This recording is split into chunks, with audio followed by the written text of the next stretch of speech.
Okay, so we're going to do lesson 3A, one-step equations today, and the first thing we need to do are 3 definitions. So what I would do is I would go ahead and copy them down and pause it so that you don't have to do it at the same time as I do. So here we go. So an equation is a mathematical sentence that contains an equal sign. To solve an equation, the process to find the value that makes an equation true. And an inverse operation is the opposite operation. Now, what does that mean? So tell me, what is the opposite of addition? Subtraction, very good. And what is the opposite of subtraction? Addition, very good. Now, what's the opposite of multiplication? Division. And what's the opposite of division? Multiplication, good. So the inverse operation is the opposite operation, okay?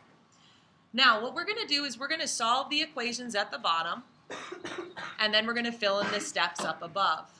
So down here at the bottom, we have the addition property of equality. That's when you're adding the same number to each side of an equation to solve. So for instance, if I have 5 equals 5, and I add 2 to both sides. Now watch what happens. What's 5 plus 2? 7. I'm going to bring down the equal sign because that's the center of my equation, and that side is equal to 7. What's the right side going to equal? So it's all still balanced. It's not the same answer, but it's still equal. The left side still equals the right side. Agreed? Okay, now at this point is where you're going to say, Mrs. Mariano, we know all this, everything. I can get the answer all on my own, but remember that we're building a process. So what we're going to do is we're going to solve this equation, which again is the process to find the value. So the first thing we're going to do is use our finger to cover up the variable term. So can you guys do that? The first step is cover the variable term. So you're going to cover the P. And then what are you going to do to undo the minus 6 from your finger? What's the undo of it? And the opposite operation of subtraction is addition. When you add 6 to one side, now I'm going to draw a line through the equal sign because I need to see what's happening. I added 6 to one side, I need to add it to the other. So the second step is to perform the inverse operation.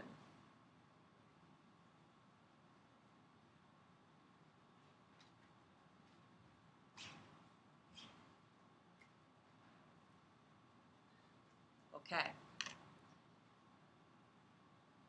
Now on the left side, notice that I put the plus 6 below the minus 6 because those are like terms. Does P have a like term with anything on this side? Nope, so we just bring it down. What's negative 6 plus 6? So I draw an arrow up and I get 0. Now on this side, a lot of people ask, am I adding, am I subtracting, what am I doing? Well, you owe 2 and you have 6. So what does that give us? Gives us 4, very good. I'm going to put an equal sign right in there. Okay, so that's my answer. So now what I'm going to do is I'm going to circle it. So the final thing I did is I got the variable alone. So get the variable alone and circle answer. It just kind of brings the answer out and we know what we're doing and we've done a good job. We're going to come over here and this is my answer. So P is equal to 4. Okay, now we're going to check it. And this will prove that we've solved the equation correctly. So I'm back here at the top looking at how do you solve an answer. And it says that it's going to prove that the equation is still true. So we come back down here and it says to check. So check it. The first thing you're going to do is rewrite original. Rewrite the original problem. Rewrite original. You can put problem if you want to or just rewrite the original. It's fine. So I'm going to rewrite the original. And you do not simplify anywhere in that. You just rewrite the exact original. The second step is you substitute. So what are we going to substitute in for P? 4. Very good. So we put 4 in there, minus 6 equals negative 2. And what's 4 minus 6? Oh, wait. You know, the other thing I want you to recognize is you still have two sides. This is the left side. And when we're finished with this, if we've simplified it correctly, the left side will equal the right side. That means it's still a true equation. So what's 4 minus 6? What is it? Negative 2. And negative 2 equals negative 2. Is this a true equation? Yep. Yes. Awesome. Very good. Let's try the next one.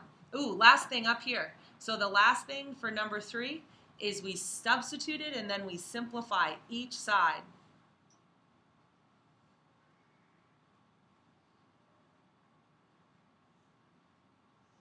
To see if I'm going to abbreviate, to see if the LF, I'm going to circle it, left equals the right.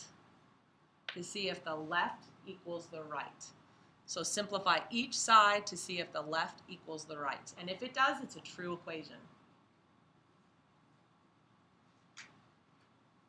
Okay, let's go try the next one. So subtraction property of equality. Now, same thing, if I started off with 10 equals 10, what number do you want me to try subtracting? Any number, pick it. 5. So minus 5 from one side. Now look how unbalanced this looks. If I just subtract 5 from one side, I get 5. Would that equal 10? So you've got to do the same thing to the other side. So 10 minus 5 gives you 5. Okay, so subtracting the same number to both sides, you can still get the same equality. Although not the same number, it's still equal.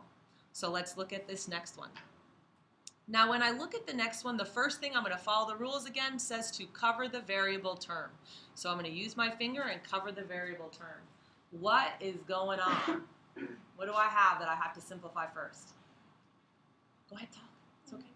The negatives, I have to make two negatives. What is the opposite of negative 5? Positive, yep. So I'm going to bring that down. Oh, remember, what did I forget to draw here? A line. A lot of times we really need that line to keep us in order. And then I'm going to write equals g plus 5. So now I'm going to cover the g again, and what do? What's the inverse operation to plus 5? Minus 5. Very good. So I'm going to subtract 5 from both sides. Now I do want to make sure you understand what this line is right here. Does anyone know what that line is right there? What it represents? I'm going to tell you.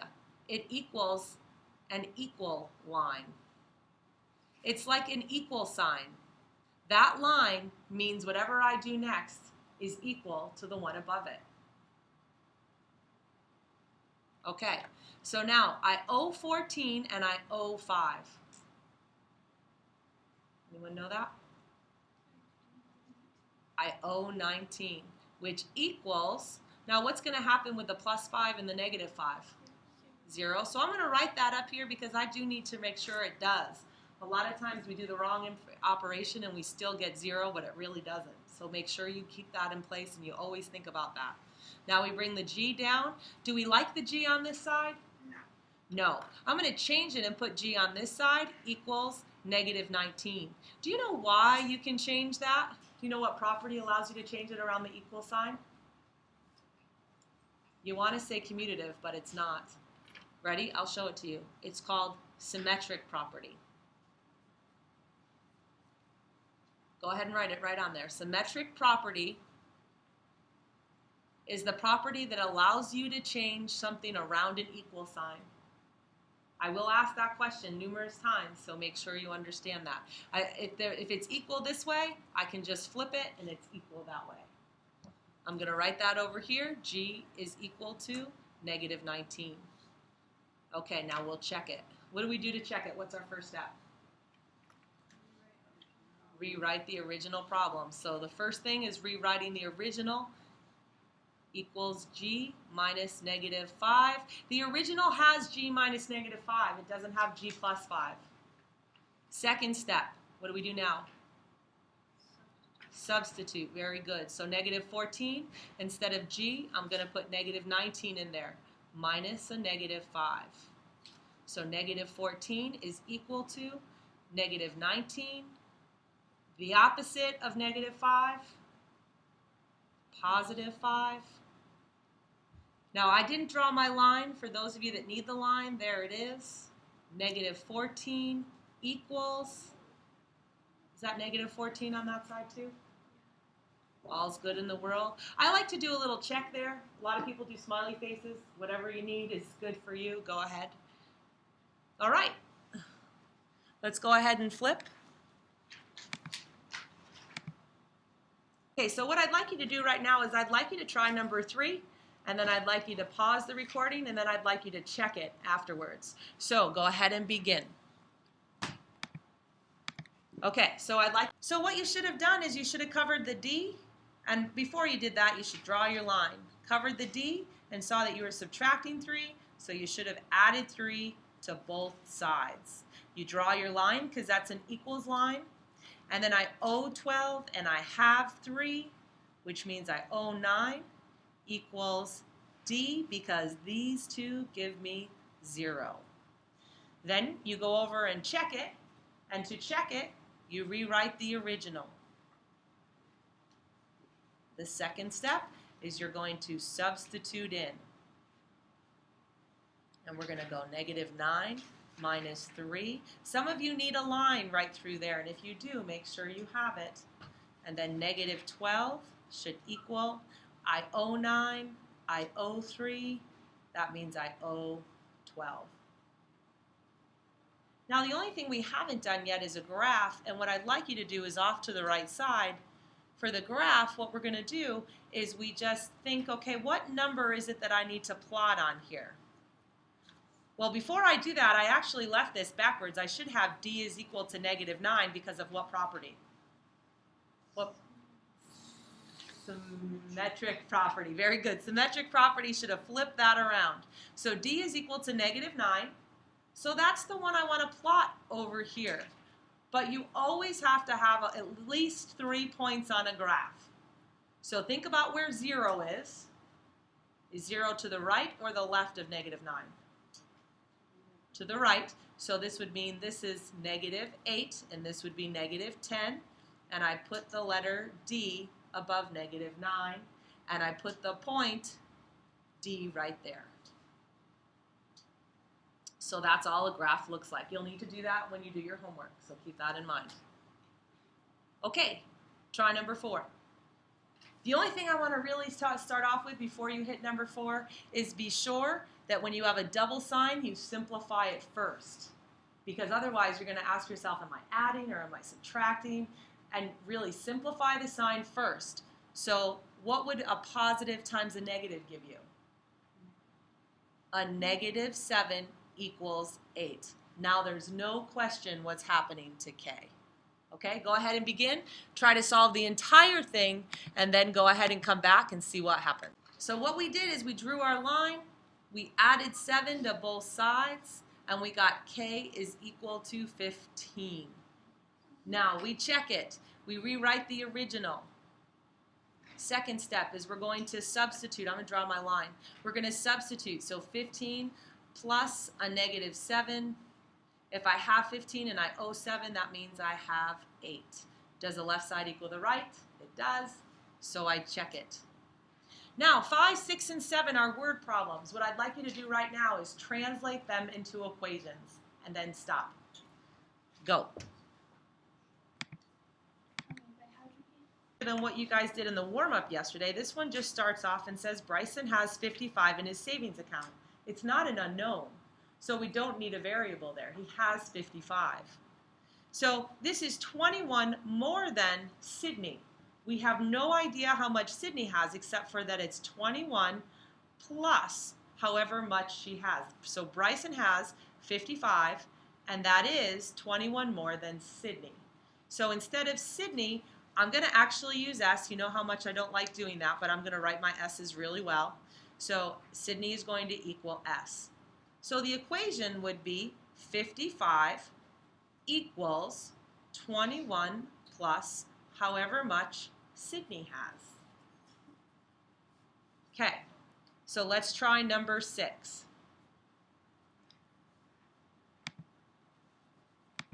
Okay, you guys go. The temperature fell 16 degrees between noon and 3. Okay, so between noon and 3 it fell 15 degrees. At 3 o'clock the temperature was -3. Okay, so now what we have is between noon and 3 it fell 16 degrees, right? Do we know where it was at noon? That's what we don't know. So I'm going to do noon is equal to n. But we know that at noon it fell 16 degrees. So I'm going to subtract. That fell is that subtraction. It subtracted 16 from noon.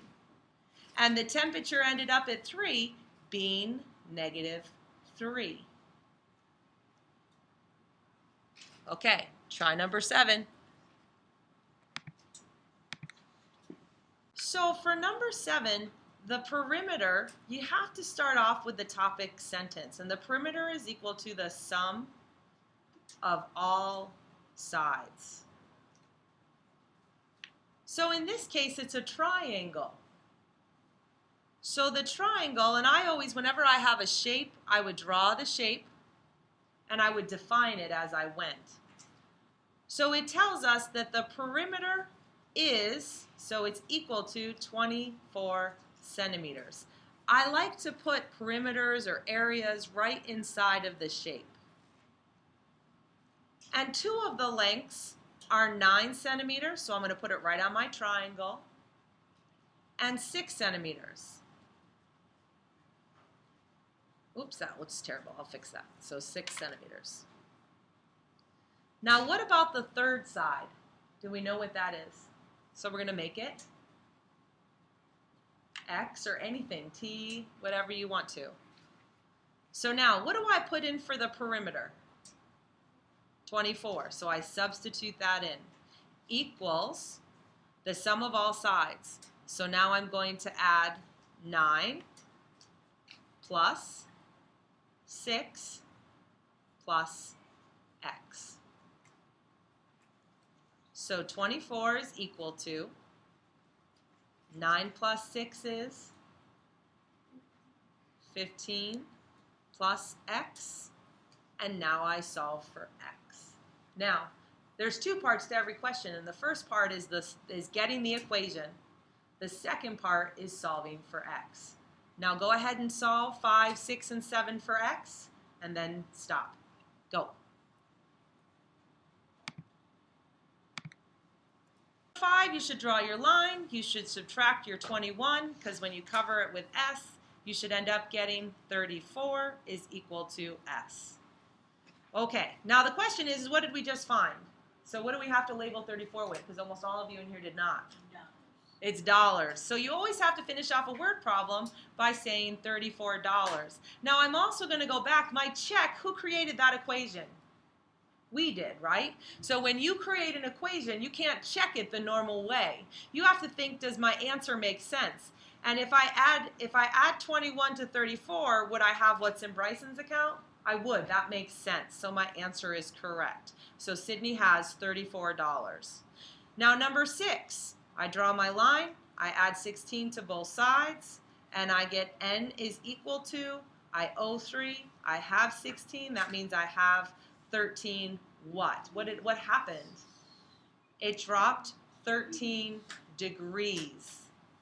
Now we ask ourselves, does that make sense? Hold on, wait, did it drop 13 degrees or is that where it started? What is it that we found out? Let's think about the question again. Sometimes you get lost in it. So remember, it says between noon, oh, that's what the 13 was. At noon it was 13 degrees and it dropped 16 degrees. Does that make sense that it was at -3 by 3 o'clock? It does. So that's probably Adirondack weather because that's what happens here all the time. So there we go. So that makes sense. Now go down to number 7. We would have subtracted 15 from both sides, and we got 9 is equal to x. So that means 9 what? Centimeters. And very simply, I put that over here in my picture. And all I do to check this is that I should have 9 plus 9 plus 6, and that gives me 18 plus 6 more gives me 24 centimeters, and we're done. All right, thank you so much. Have a good night. Okay.